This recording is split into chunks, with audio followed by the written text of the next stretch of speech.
Welcome to Medical Ocean. Today our topic is epidemiology, post-RN and BSN, Unit 3, Natural History of Disease. आज हम पढ़ेंगे natural history of disease हमारे पास क्या है। नेचुरल हिस्ट्री ऑफ डिजीज़ का मतलब क्या है, ये हमारे पास क्या है।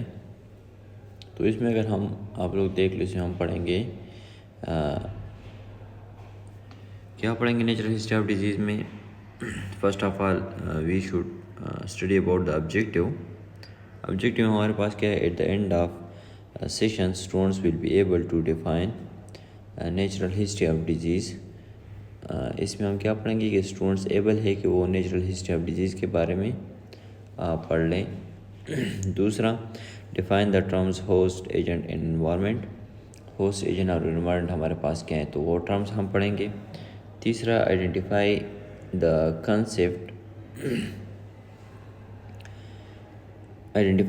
Of epidemiology and disease with the help of epidemiological trial. Epidemiological जो ट्रायल है उसके हेल्प में हमारे पास हम पढ़ेंगे कि हमारे पास डिजीज़ और ये चीज़ें क्या हैं।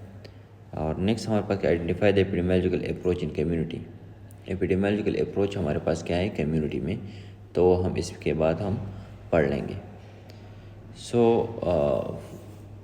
ये हमारे पास आज के ऑब्जेक्टिव हैं और इसके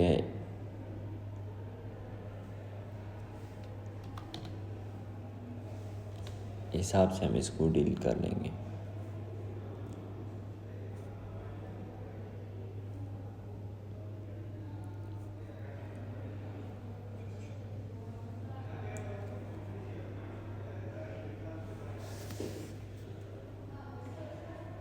अच्छा, तो अब हमारे पास फर्स्ट क्या है, एपिडेमियोलॉजिकल ट्रायल हमारे पास क्या है। तो एपिडेमियोलॉजिकल ट्रायल जो हमारे पास है, transitional model of infections disease causations known as the epidemiological trial. ये हमारे पास क्या है कि ये हमारे पास एक इन्फेक्शन डिजीज़ काजेशन है। तो ये एक मॉडल बनाया है। क्या बनाया है? मॉडल बनाया है। किस चीज़ का मॉडल है? इन्फेक्शन डिजीज़ एंड काजेशन का एक मॉडल इन लोगों ने बनाया है। उस मॉडल के थ्रू हम क्या करते हैं, हम देखते हैं उस मॉडल के थ्रू कि ये हमारे पास लोग डिजीज़ उसमें मॉडल में हमारे पास किस तरह काज होते हैं।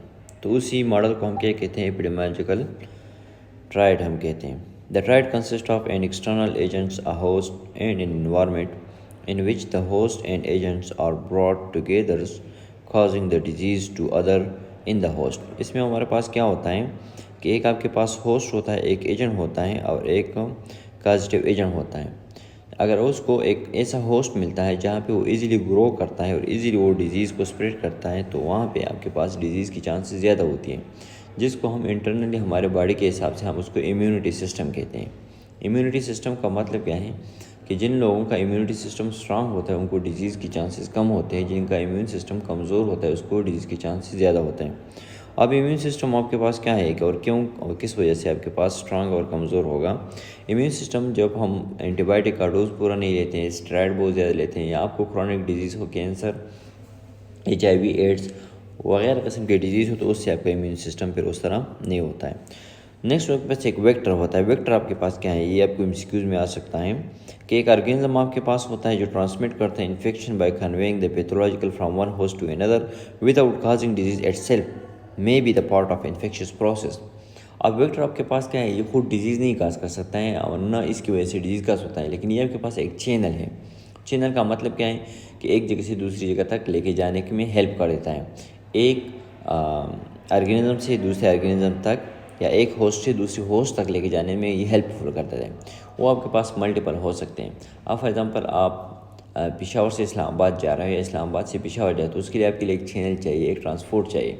आपके पास गाड़ी होगी, जहाज़ होगा, कोई ना कोई रास्ता होगा। अगर तो इस तरह जो गाड़ी है जहाँ से वो वेक्टर यहाँ पे हम कंसिडर कर सकते हैं। तो वेक्टर में हमारे पास जो इन्फेक्शन प्रोसेस में है, लेकिन ये आपके पास खुद इन्फेक्शन नहीं है।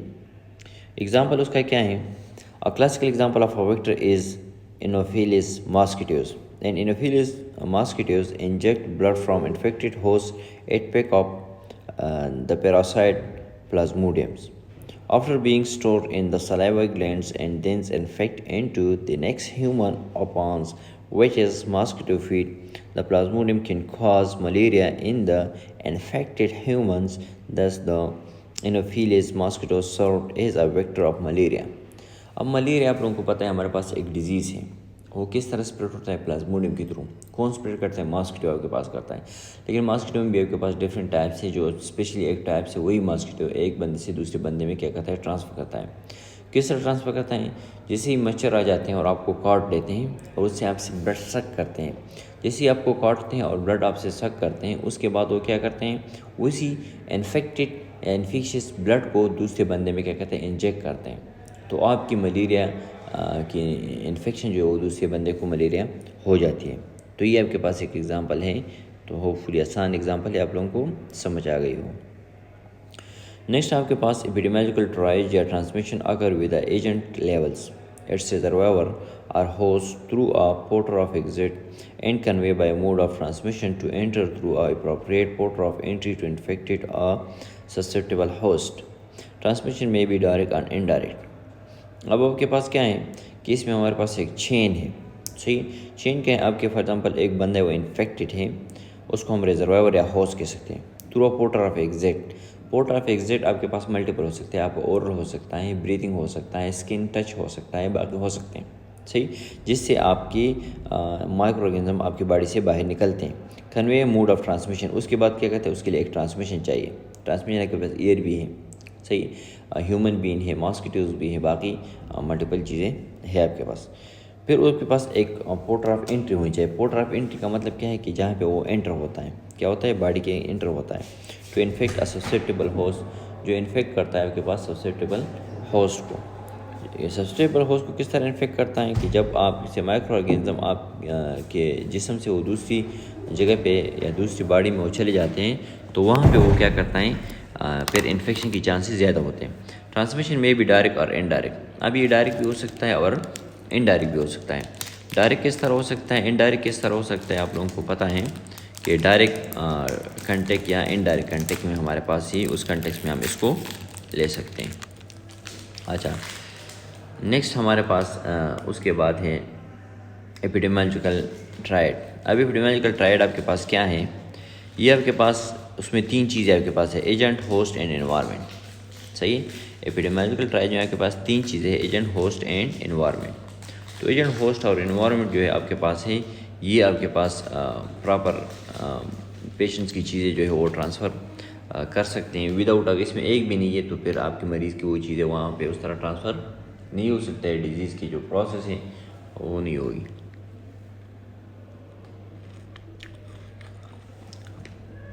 अब हम एक एक को पढ़ेंगे। एजेंट आपके पास क्या है?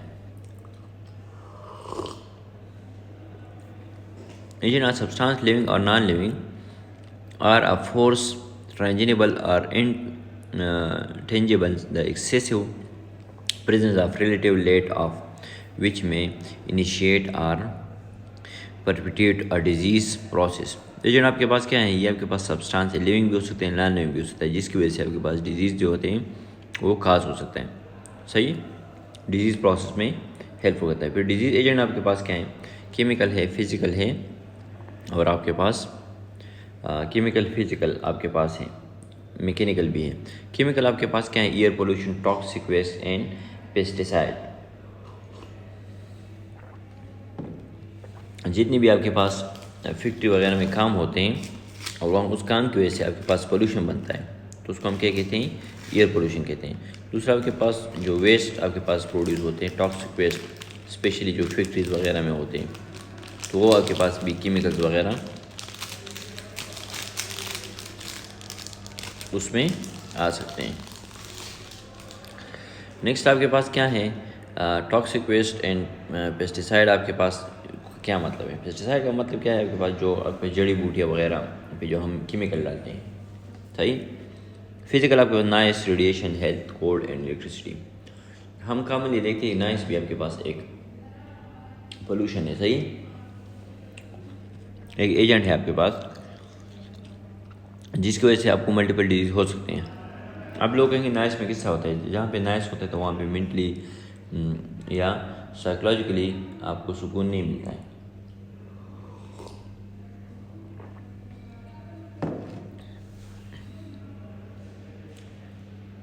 अब मैकेनिकल आपके पास है एक्सपोजर टू क्रॉनिक फ्रिक्शन और अदर मैकेनिकल फोर्स में B result in a crushing during spines dislocation even death. इसमें आपके पास क्या होता है, मैकेनिकल में आपके पास एक्सपोजर टू क्रॉनिक, एक्सपोजर आपके पास होता है क्रॉनिक की, फ्रिक्शंस की या अदरों मैकेनिकल फोर्स की, जिसके पास crushing steer spine spring strain and dislocation or death. इसमें आपके पास मल्टीपल चीज़ें हो सकती हैं। मल्टीपल चीज़ें क्या हो सकती हैं?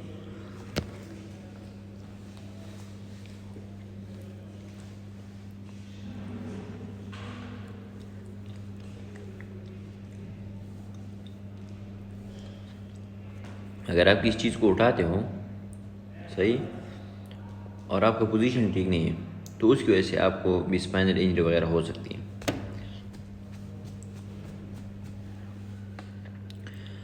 अच्छा, उसके बाद आपके पास सोशल है। सोशल में आपके पास क्या है? असिस्ट to health care social isolation and deprivations. तो उसमें आपके पास हेल्थ केयर और बाकी सोशल आइसोलेशन, ये भी आपके पास मोस्ट इम्पॉर्टेंट, ये बेसिक चीज़ें हैं। आजकल अगर हम कम्युनिटी में देखें तो लोग मेजॉरिटी सोशल आइसोलेशन में गए हैं। उसका रीज़न क्या है? मेन रीज़न यही है, इसलिए सोशल आइसोलेशन में गए हैं क्योंकि लोगों में वो अवेयरनेस नहीं है। दूसरी सोशल मीडिया, मोबाइल ने सब लोगों को सोशल आइसोलेशन की तरफ धकेल दिया है।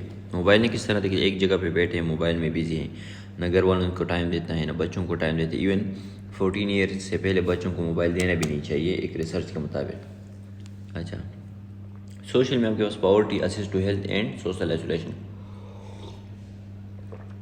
गुर्बत मोस्ट इम्पॉर्टेंट है। आपके पास खाने पीने की पैसे नहीं है तो आप में बहुत ज़्यादा डिजीज़ हो सकते हैं। आपका इम्यून सिस्टम भी स्ट्रांग नहीं हो सकते, आपकी मल्टीविटामिन भी पूरी नहीं हो सकते हैं, आपकी प्रोटीन भी पूरी नहीं हो सकती है, तो इसलिए आप एक्सपोज हो मल्टीपल डिजीज़ के लिए। फिर आप अपनी बेसिक ज़रूरियात पूरी नहीं कर सकते और आप जिस जगह पे रहते हो वो जगह साफ नहीं, तो वहाँ पे इन्फेक्शन की चीज़ों के ख़तरे ज़्यादा होते हैं। बायोलॉजिकल एजेंट आपके पास क्या है जो कॉमनली हम हॉस्पिटल के साइड पे हम देखते हैं? Living agent, disease, virus, fungus, bacteria and protozoa. जितनी भी माइक्रो ऑर्गेनिज्म है वो डिजीज़ का करते हैं, उसको हम बायोलॉजिकल एजेंट कह सकते हैं। Biological properties such as infectivity, this is the ability of infectious agent to invade and multiply in the host. ये आपके पास एक एबिलिटी है इन्फेक्शियस एजेंट की to invade and multiply in host, जो इन्वेट हो जाए और मल्टीप्लाई करे होस्ट में। सही, तो ये आपके पास क्या है? एक बायोलॉजिकल एजेंट है। तो उसके थ्रू हम क्या करते हैं? इसको हम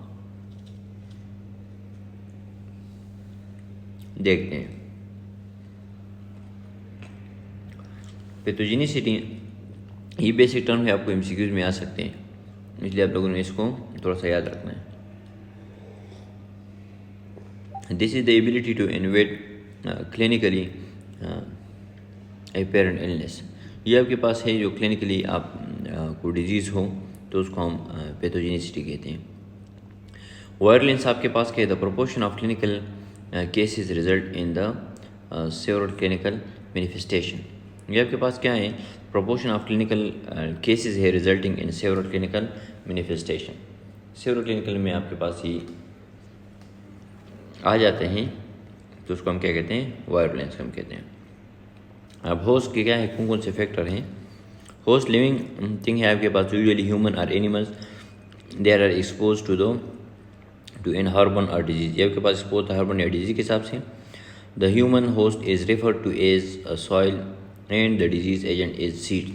अब कॉमनली हम एक एग्जांपल देते हैं, ये आपके पास एक सॉइल है, एक सीड है। जिस तरह हम सॉइल में सीड्स वगैरह डालते हैं, in some situation host factor play a major role in determining the outcomes of an individual exposure to infectious tuberculosis। जो मेजर रोल आपके पास है आउटकम के, एक इंडिविजुअल का एक्सपोज होता है इन्फेक्शियस को, जिस तरह ट्यूबरक्लोसिस आपके पास है।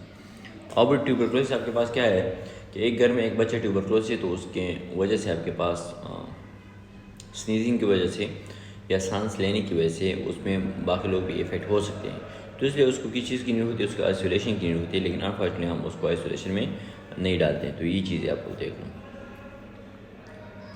द होस्ट फैक्टर में भी classified as demographic, biological, social and economics. अब डेमोग्राफिक आपके पास क्या है, बायोलॉजिकल क्या है, सोशल एंड इकनॉमिक्स क्या है। Characteristics such as social economics आपके पास स्टेटस है, education, occupation, stress, marital status and housing. ये के बाद क्या है, कैरेक्टरिस्टिक्स आपके पास है, ये सोशल इकनॉमिक्स। स्टेटस आपके पास है, एजुकेशन की है, ऑक्यूपेशनल की, स्ट्रेस की, मैरिटल स्टेटस की एंड हाउसिंग की। अब लाइफ स्टाइल का भी एक रोल होता है आपके बॉडी में डिजीज़ वगैरह की। अब लाइफ स्टाइल का क्या रोल है आपकी डिजीज़ और जो की, such as personality trait, livings habits, nutritions, habit, exercise, use of alcohol, drugs and smoking, behaviour pattern. अब अगर एक बंदा है वो डेली एक्सरसाइज करता है, स्मोक नहीं करता है, अल्कोहल नहीं लेता है, तो उसमें क्या होंगे, चांसेस कम होंगे डिजीज़ के। एज कम्पेयर अगर एक पर्सन थे वो स्मोकिंग भी करता है, अल्कोहल भी लेता है, एक्सरसाइज के लिए भी नहीं जाता, जिम भी ज्वाइन नहीं करता, उसकी लिविंग हैबिट अच्छी नहीं है।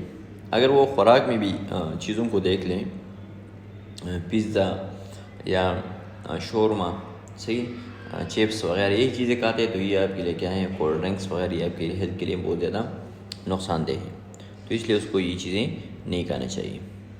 उसके बाद इन्वायरमेंटल फैक्टर आपके पास है, for human being the environmental is not limited as it normally it is plant in animals to a set of climate, तो अ सेट ऑफ क्लाइमेट। अच्छा, factor for example for men social economics conditions are more important than the means of annual temperature. अब एक main है एक आदमी, उसके लिए आपके पास इन्वायरमेंट का होना बहुत ज़्यादा ज़रूरी है। इन्वायरमेंट का होना क्यों ज़रूरी है, इसलिए ज़रूरी है इन्वायरमेंट का क्योंकि हम इन्वायरमेंट के थ्रू हम ये चीज़ें हम देखते हैं, मोर इम्पोर्टेंट है मिनिमल टेम्परेचर के हिसाब से। अगर टेम्परेचर आपके पास ठीक नहीं है तो आपको बहुत ज़्यादा डिजीज़ हो सकते हैं, तो इसलिए टेम्परेचर को नॉर्मल रखना चाहिए। फिजिकल, बायोलॉजिकल एंड साइकोलॉजिकल आपके पास है। फिजिकल इन्वायरमेंट में आप क्या देखते हैं, हम फिजिकल हम देखते हैं,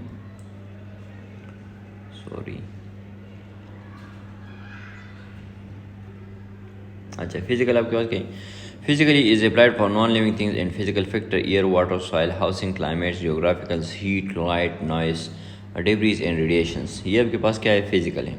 ये आपको एमसीक्यूज में आ सकते हैं, सही कि फिजिकल आपके पास क्या है। तो फिजिकली के हिसाब से अगर हम देख ले तो ये आपके पास जितनी चीज़ें का नाम लेने लिए, एयर आपके पास हुआ, वाटर हुआ, soil, housing and climate, geographic, heat, lights, noise and debris और रेडिएशंस, ये सब आपके पास क्या है, ये आपके पास फिजिकल है। समझ आ रही है। अच्छा, उसमें आपके पास ईयर मोस्ट इम्पॉर्टेंट है, बेसिक ह्यूमन नीड है। अगर ईयर नहीं है तो इंसान जिंदा नहीं रह सकते हैं। फिर अगर फ्रेश ईयर है तो इंसान हेल्दी रह सकता है, फ्रेश ईयर नहीं तो इंसान जिंदा नहीं रह सकता है। अगर एक जगह पे मैं आपको डाल दूँ वहाँ पे बदबू है तो आप वहाँ पे ज़्यादा टाइम नहीं गुजार सकते हो, सही। तो इसी तरह ये चीज़ें क्या हैं, सब चीज़ों को इस तरह देखना चाहिए। सॉइल आपके पास हुआ, एक जगह पे पानी है तो पानी में इंसान नहीं रह सकते, मछली रह सकते, इंसान नहीं रह सकते। हाउसिंग आपका घर इस तरह है जिसमें बारिश में पानी आ सकती है, आपको प्रोटेक्शन नहीं दे सकता है, तो उसकी वजह से भी क्लाइमेट, मौसम की वजह से बर्फ़बारी हो रही है, कंटिन्यूस बर्फ़बारी हो रही है, तो वहाँ पे रहना फिर क्या होता है, मुश्किल है, क्योंकि टेम्परेचर कंटिन्यूसली लो होता है 0 से, तो इसकी वजह से जियोग्राफी के लिहाज से हीट, बहुत ज़्यादा गर्मी है, लाइट है या नहीं है, नॉइस, शोर है, डिब्रीज, गंद वगैरह है, रेडिएशन आपके पास है। Biological, the biological environment is a universe of living things which surrounding men, including man himself. The living things are the viruses and other microagents, insects, rodents, animals and plants. अब universal living things आपके पास क्या है, surrounding man के, including man himself and living things are the virus and other micro agents आपके पास है। तो ये आपके पास क्या है, बायोलॉजिकल आपके पास है। तो उसमें जो इंसान है उसकी सराउंडिंग जितनी भी चीज़ें हैं या माइक्रोबियल एजेंट है उसको हम क्या कहते हैं, बायोलॉजिकल एजेंट कहते हैं। वायरस उसमें आ सकते हैं, बैक्टीरिया उसमें आ सकते हैं, इंसेक्ट वगैरह। साइकोलॉजिकल एनवायरनमेंट आपके पास क्या है, those factor affect the personal health care of communities, well beings that stems from the psychological makeup of individuals and structure function of social groups. इसमें क्या करता है, आपके पास इफेक्ट करता है पर्सनल हेल्थ को, हेल्थ केयर को, कम्युनिटी वेलबींग्स को, and stems for the social makeup of individual and structure of function in social. ये आपके पास साइकोलॉजिकली मेंटली आपको देखते हैं। अगर पॉवर्टी है तो आपको स्ट्रेस होगा, आपकी ज़रूरियात पूरी नहीं तो आपको स्ट्रेस होगा, आपका एनवायरनमेंट ठीक नहीं, घर ठीक नहीं है, तो ये सब चीज़ों की वजह से साइकोलॉजिकल स्ट्रेस होते हैं। उसके बाद नेचुरल हिस्ट्री ऑफ डिजीज़, जो हमारे पास मेन टॉपिक है वो क्या है। नेचुरल हिस्ट्री ऑफ डिजीज़ है की कंसेप्ट ऑफ एपिडेमियोलॉजी। आपके पास की कंसेप्ट है एपिडेमियोलॉजी का। Natural history of disease refer to the uninterpreted progressive of the disease process in an individual over the times in the absence of intervention। ये आपके पास क्या होता है, एक अनइंटरप्रेटेड प्रोग्रेस डिजीज़ प्रोसेस होता है। इंटरप्रेट इसमें हम नहीं करते, इसमें हम मालूम करते हैं इंडिविजुअल्स की या एब्सेंस ऑफ इंटरवेंशंस की, कि हम इंटरवेंशन क्या करें, उससे पहले हम चीज़ों को मालूम करते हैं। इसमें knowledge of natural history of disease is important for disease prevention and control. ये आपके पास ज़्यादा चाहिए, क्योंकि कंट्रोल के लिए और प्रिवेंशन के लिए इसका नॉलेज बहुत ज़्यादा ज़रूरी है। किसी चीज़ की डिजीज़ की प्रिवेंशन एंड कंट्रोल के लिए, सही है, डिजीज़ की प्रिवेंशन और कंट्रोल के लिए ये नॉलेज बहुत ज़्यादा ज़रूरी है। अच्छा, नेचुरल हिस्ट्री ऑफ डिजीज़ आपके पास क्या है। After the contact of the infectious agent of the following some other pathological events, there is a theoretical point at which the disease process may begin with medical interventions on the process and recovery disability। अच्छा, दो चीज़ें हैं आपके पास, एक ही recovery की तरफ आएगा या डेथ की तरफ जाएगा। ये मैंने आपको प्रीवियस लेक्चर में कहा भी था, या वो वेलनेस की तरफ आएगा या डेथ की तरफ, रिकवरी या की तरफ आएगा या डिसेबिलिटी या डेथ की तरफ जाएगा। नेचुरल हिस्ट्री ऑफ डिजीज़ का एक्सपोजर हुआ, होस्ट का डिजीज़ हुआ, डिजीज़ के बाद तीन चीज़ें होगी। जब आपको डिजीज़ हुई तो उसमें आप या रिकवर होंगे, या आप में डिसेबिलिटी होगी, माजूर होंगे, या आपकी डेथ होगी।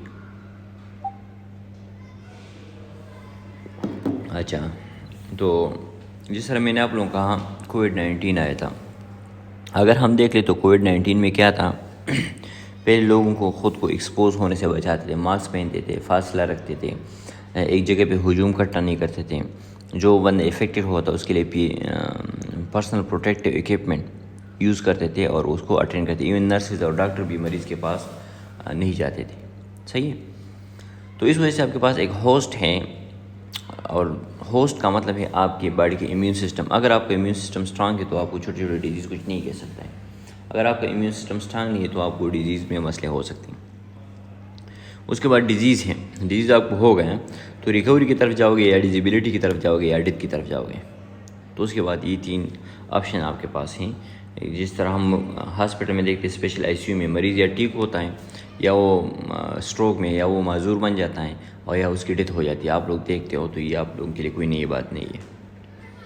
यूजुअल टाइम ऑफ डायग्नोज आपके पास क्या होता है, onset of symptoms, pathological change and exposure. तीन चीज़ें आपके पास हैं और इसके डिफरेंट स्टेजेस हैं। अब कब हम डायग्नोज करते हैं मरीज़ की, जब मरीज़ को साइन सिम्टम स्टार्ट होते हैं तो हम उसकी इन्वेस्टिगेशंस करते हैं, उसको हॉस्पिटल लेके जाते हैं, क्योंकि साइन सिम्टम स्टार्ट हो गई तो इसकी वजह से हम करते हैं। पैथोलॉजिकल चेंज आपके पास है। पैथोलॉजिकल चेंज आपके पास क्या है कि उसकी बॉडी के अंदर कोई चेंज आ गई उसकी पैथोलॉजी में। एक्सपोजर, स्टेज ऑफ सस्पेक्टिबिलिटी, जब हम स्क्रीनिंग करते हैं, सस्पेक्टेबल है कि हम स्क्रीनिंग करते हैं, उस हिसाब से हम करते हैं। फर्स्ट आपके पास क्या होता है, स्टेज ऑफ सस्पेक्टिबिलिटी। हम सस्पेक्ट करते हैं कि शायद उसको ये डिजीज़ हो, ईश्वर में या उसको है या नहीं, वो अलग बात है, लेकिन हम जस्ट क्या करते हैं, हम जस्ट देखते हैं, हम एक्सपेक्ट करते हैं कि शायद उसको ये डिजीज़ है, लेकिन एक्चुअली में उसको डिजीज़ नहीं है या नहीं होता है। अच्छा, पैथोलॉजिकल आपके पास के स्टेज ऑफ सब क्लिनिकल। अब सब क्लिनिकल आपके पास है पैथोलॉजिकल। पैथोलॉजिकल में क्या होता है, सब क्लिनिकल स्टेज में क्या होता है कि मीन्स अब डिजीज़ उसको पैथोलॉजिकल चेंज आ जाए, लेबॉर्ट्री में चेंज उसकी, लेकिन साइंस सिम्टम उसको नहीं है। ऑनसेट ऑफ साइंस सिम्टम पे साइंस सिम्टम स्टार्ट होते हैं, स्टेज ऑफ क्लिनिकल डिजीज़ को हम कहते हैं, फिर उसमें रिकवरी डेट और उसकी तरफ लोग चले जाते हैं। नेचुरल हिस्ट्री ऑफ डिजीज़ क्या है, the disease process begin with the appropriate exposure of accumulation of factors sufficient for the disease process to being in the susceptible host. For an infectious disease, the exposure is a microorganism. दी जगह आपके पास microorganism है. The cancer, the exposure may be factor that initiate the process, such as asbestos, fibrous or component in tobacco smoking for lungs cancer. ये आपके पास क्या है, tobacco smoking या lungs cancer की आपके पास ये है. Natural history of disease आपके पास क्या है, subclinical disease. After the disease process has been triggered pathological change then occur without our individual being aware of them. The stage of subclinical disease extended from the times of exposure to onset of disease symptoms is usually called incubation period of the infection. Incubation period का आप लोगों ने याद रखना है, ये MCQs में आ सकता है. Incubation period आपके पास क्या है कि जब आपके पास साइन सिम्टम डेवलप होने से पहले अगर आपकी बॉडी में एक डिजीज़ है तो उसको हम क्या कहते हैं, इंक्यूबेशन पीरियड. जैसे ही साइन सिम्टम डेवलप होते हैं तो उसको इंक्यूबेशन पीरियड उसका क्या होता है, ख़त्म हो जाता है. During this stage is said to be symptomatic, no symptom are impaired, कोई सिम्टम इसमें इम्पेयर नहीं होता है. Although disease is not appropriate during the incubation period, some pathological change may be detectable with laboratories, radiopathological or other screening methods. Most screening process attempt identify the disease process during the phase of its natural history. Since interventions at the early stage is likely to be more effective than treatments given after the disease has processed and become symptomatic. अब screening आपके पास क्या है, ये कुछ pathological detection होती है laboratory test की या बाकी चीज़ों की. उसमें क्या होता है कि हम जब स्क्रीनिंग करते हैं हम तो उसमें हम क्या करते हैं, अर्ली स्टेज में हम इसको करते हैं. और अब हमें पता नहीं कि उसका डिजीज़ है कि नहीं, लेकिन हम जस्ट कंफर्म करते हैं कि शायद इसको डिजीज़ है कि नहीं है. ये बाहर मुल्कों में लोग करते हैं कॉमनली. क्लिनिकल डिजीज़ आपके पास क्या हुआ, the onset of symptoms marks that transition from the sub clinical to clinical. Sub clinical से लेकर क्लिनिकल तक जो आपके पास जो सिम्टम्स आपके पास मार्क करते हैं, सिम्टम्स डेवलप होते हैं, उसको हम क्या कहते हैं, क्लिनिकल डिजीज़ कहते हैं. मोस्ट डेंजर और made during the stage of clinical disease, ये कि बहुत ज़्यादा डेंजरस होता है आपके पास. Ultimately disease process and there it's recovery, disability और डेथ. अल्टीमेटिकली ये क्या होता है आपके पास, रिकवरी, डिजेबिलिटी या डेथ की तरफ ही चले जाते हैं अगर आप टाइम पे रिकवर नहीं करते हो. तो फिर आपके पास प्री क्लिनिकल फेज है, इन क्लिनिकल फेज है. सही. Biological onsets, pathologicals evidence and sign symptoms. Sign symptoms से पहले आपके पास क्या है, ये प्री क्लिनिकल हैं. उसमें क्या थे, biological onset, pathological evidence. Post clinical आपके पास क्या है, sign symptoms of disease and medical care and diagnose. ये आपके पास क्या है, क्लिनिकल फेज. और ट्रीटमेंट आपके पास फिर क्या है,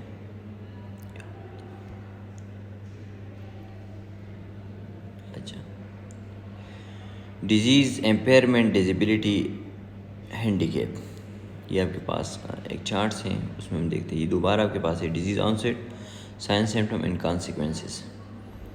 डिजीज़ आपके पास हो गए, साइन सिम्टम उसके क्या है, फिर कॉन्सिक्वेंस उसके क्या है. Loss of abnormalities, pathological, physiological और एनाटॉमिकल स्ट्रक्चर और फंक्शन. इसमें क्या होता है, एनाटॉमिकल, फिजियोलॉजिकल स्ट्रक्चर में हमारे पास क्या होते हैं, चेंज हमारे पास आ सकते हैं. समझ आ रही है. अच्छा. डिजेबिलिटी आपके पास क्या है, restriction is ability to perform a function that may result from an impairment. ये आपके पास क्या होता है, एक फंक्शन आपके पास होता है जिसकी वजह से हम क्या करते हैं, एम्पेयरमेंट हमारे पास बॉडी में हो जाती है, रिजल्ट की एम्पेयरमेंट होती है. Disadvantage is the result when disability और एम्पायर लिमिट और prevent the fulfilment of a role.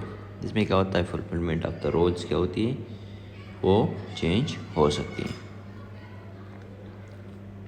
Clinical course of a disease, pre and post disease. Social phase आपके पास है, सोशल इन्वायरमेंटल डिटरमाइंस है, रिस्क प्रोटेक्शन फैक्टर आपके पास है, pre clinical, post clinical and post clinical, ये आपके पास है. इसमें आप देख लो, ये पूरा इमेज में आप लोग अगर हम देख लें तो लिविंग इन्वायरमेंट आपके पास कम्युनिटी है, circumstances, service availabilities, condition, society, economic stability. Economic stability उसमें चाहिए. फिर आपके पास लाइफस्टाइल, जेनेटिक्स, एजुकेशन, सोशल, और ये आपके पास प्रोटेक्शन में चाहिए, पर्सनल है ये आपके पास हर इंसान के. बायोलॉजिकल एंड सिम्टम्स आपने पीरियड्स पढ़े तो उसकी वजह से फिर आपके पास एम्पेयरमेंट, डिसेबिलिटी में चले जाता है. सही. The natural history of disease, stimulation to the host आपके पास क्या, interactions of the agent, host and environment factor. Host आपके पास लेटेंट सिम्टम्स आपके पास है, सिम्टम्स साइंस क्लिनिकल्स है, विद और विदाउट डिफेक्ट, डिजेबिलिटी आपके पास है, रिकवरी की तरह हम चले जाते हैं. पैथोजेनेसिस आपके पास क्या है, हेल्थ प्रमोशन, स्पेसिफिक प्रोटेक्शन आपके पास हैं, early diagnose and promote treatment, disability and limit रिहेबिलिटेशंस.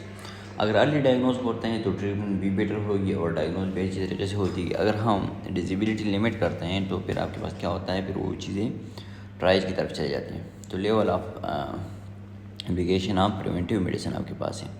अब ये डिफरेंट फेज़ है, ये आप लोगों को MCQs में आ सकते हैं, तो उस फेज़ को आप लोगों ने याद रखना है। लेटेंट पीरियड के पास के the times interval from infection to develop of the infectious period, the times during which the time the host can infect another susceptible host. Latent phase आपके पास क्या interval from infectious to develop the infectious, ये आपके पास एक phase है जहाँ interval आपके पास होता है इन्फेक्शन से ले डेवलप तक इन्फेक्शियसनेस, जहाँ तक आपके पास डेवलप होता है टाइम ऑफ इंटरवल इन्फेक्शन से इन्फेक्शियस की तरफ, उसको हम लेटेंट फेज कहते हैं। इन्फेक्शियस पीरियड आपके पास फिर क्या है, during which the host can infect another susceptible host, जब दूसरे को वो करता है इन्फेक्ट करता है। फॉर एग्जाम्पल घर में एक बंदे को ट्यूबरकुलोसिस है तो वो दूसरे को करता है, या एक को मलेरिया वो दूसरे को करता है। नॉन इन्फेक्टिव पीरियड के पास क्या है, the period when the host ability to transmit during to other disease host. Non infective period वो पीरियड आपके पास है जो होस्ट में एबिलिटी हो तो ट्रांसमिट करे डिजीज़ को दूसरे लोगों को, उसको हम नॉन इन्फेक्शियस पीरियड कहते हैं। इसमें ट्रांसमिशन होता है लेकिन आपको कोई नुकसान नहीं पहुंचाता है, क्योंकि उसको आपके पास डिजीज़ है लेकिन दूसरों को ट्रांसफर हो सकता है, लेकिन आपको साइंस सिम्टम डेवलप नहीं हुए तब तक। इंक्यूबेशन पीरियड आपको होते जब तक क्लिनिकल डिजीज़ हम कंसिडर नहीं कर सकते, मीन जब तक साइंस सिम्टम डेवलप नहीं होते, उसको हम क्या कहते हैं, इंक्यूबेशन पीरियड।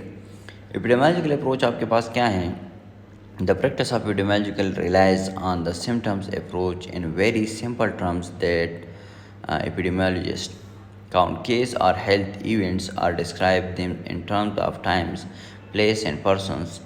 अब पहले हम क्या करते हैं, काउंट करते हैं इवेंट्स को, उसको हम डिस्क्राइब करते हैं टर्म्स को और टाइम प्लेस को, फिर डिवाइड करते हैं number of cases by an appropriate denominators to calculate the rate and compare these rate over times or for different groups for different of groups, उसको फिर हम क्या करते हैं, कंपेयर करते हैं। Before counting cases, however, the epidemiologist must decide what a case is. This is done by the developing a case differentiation. Then, usually, this case definition, the epidemiologist find and collect information about the case patients. The epidemiologist then perform descriptive epidemiology by categorizing the case collections accordingly to time place and person. ये क्या करते हैं, according time person place क्या करते हैं, collect करते हैं।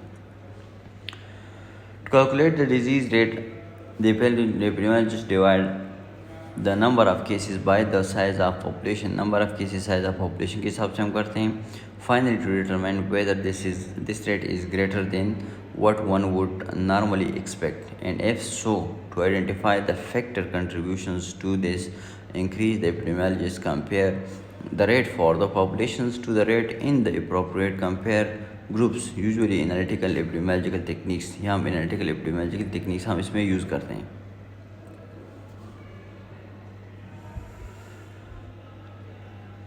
Before counting the cases, the epidemiological must decide what counts and what to call the disease. For these, the epidemiologists use the case of definitions. A case definition is a set of standards criteria for classifying whether a person has a particular disease, syndromes, or other conditions. Some cases define particular those used for national surveillance have been developed and adopted as national standard that ensure capabilities. Component of case definition and outbreak. In outbreak का मतलब क्या है कि एकदम बहुत ज़्यादा disease आपके पास हो जाए तो उसको हम क्या कहते हैं, आउटब्रेक कहते हैं। Consist of clinical criteria and sometimes limitations time person place. The clinical criteria is use including the confirmatory laboratory tests, combination symptoms के हिसाब से हम कंबाइन करते उसमें कंफर्म करते, जिस तरह हमारे पाकिस्तान में 2 लेबॉर्ट्रीज है, उस पर हम बहुत ज़्यादा ट्रस्ट करते हैं, शौकत खानम एंड आगा खान लेबॉर्ट्री। बाकी में अगर कोई जगह पे मसला है तो हम उससे क्या करते हैं, कंफर्म करते हैं। Criteria in case definitions. Case definition के लिए क्या क्राइटेरिया हैं, पहले आपने क्या करना है, डिफाइन करना है सेवरल सेट ऑफ क्राइटेरिया मैंने depend on the certain diagnose. For example during an investigation of a possible cause in outbreak of measles, person with fevers and rush might be classified as having susceptible, probably, or confirms case of measles depend what evidence or measles is presented. Any febrile illness accompanied by rash is probably a case that meets the clinical case definitions, has non-contributory or no serological test. Confirm is a case that is laboratory confirms or that meets the clinical definitions. Reference आपके पास है. Hello hello hello